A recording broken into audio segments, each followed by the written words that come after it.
যে ফিলিস্তিনের গাজা উপত্যকায় বর্বর ইসরায়েলের যে গণহত্যা পরিচালিত হচ্ছে, সাম্প্রতিক দীর্ঘ প্রায় ১.৫ বছর ধরে পরিচালিত এই গণহত্যা এখন চূড়ান্ত সীমা অতিক্রম করেছে।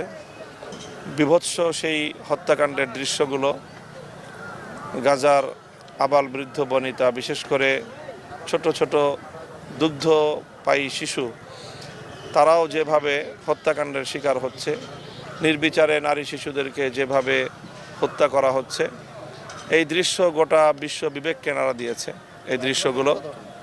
এবং সারা পৃথিবী আজ জায়নবাদী ইসরায়েলের এই বর্বরতার বিরুদ্ধে সোচ্চার।